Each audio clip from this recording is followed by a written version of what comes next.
Ամենամեծ ուրախությունը, որ մեկը փոխվում է, չէ՞, այս կյանքի մեջ։ Մեր կյանքի նպատակը որն է, որ այնպիսի զավակ դաստիարակենք, որ հետո չամանչենք։ Գնում ենք դպրոց, որպեսզի կրթության հետ, գիտության հետ իմաստություն տանք, այնպիսի բաներ սովորեցնենք, որ այս մարդիկ բարի գործեն այս աշխարհի մեջ։ Եթե մենք չհավատանք այս իրականությանը, զուր է մեր քարոզությունը, Պողոս Արաքյալն ասում է, զուր է ձեր հավատքը։ Եթե մենք չենք հավատում այդ փոփոխությանը, եթե մենք սերմը ցանում ենք ու չենք հավատում, որ սա պիտի ծլի, պտուղ պիտի տա, մենք պիտի խաղենք, ուտենք ու հագենանք, անիմաստ է այդ չարչարանքը։ Ինչ որ դու կանես, պետք չկա որ անես։ Որովհետև դու պիտի հավատաս այդ ամենին, եւ Հայրը հավատում է բոլորիս, ամեն մեկիս հավատում է, որ մենք կարող ենք որոշում կայացնել։ Եվ այսօր այդ որոշման օրը, վաղը չէ։ Այսօր է մեր փրկության օրը, վաղը չէ,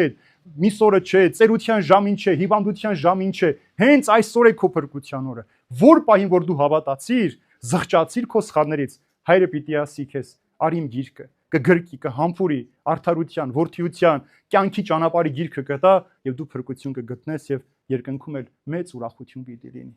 Աստված այնքան է սիրում մեզ, որ Հիսուսին զոհաբերել է մեզ համար, որպեսզի մենք փրկվենք։ Աստված այնքան է սիրում մեզ, որ մինչև վերջին վայրկյանը մեր կյանքի, որ մեր շունչը պիտի փչենք, մինչև այդ վայրկյանը դուռը պահած է պահում, բաց, որպեսզի մենք ասենք մեղանչեցի Տեր, երկնքի եւ քո առջև, ընդունիր ինձ որպես քո որդի։ Հայրը այնքան է սիրում մեզ,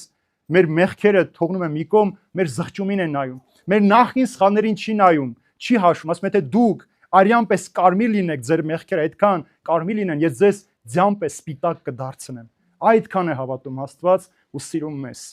որ ինչպիսին որ լինենք, չի նայում մեր անցյալին, նայում է ներկային, ինչ ենք ուզում մենք լինել եւ որտեղ ենք ուզում մենք հայտնվել։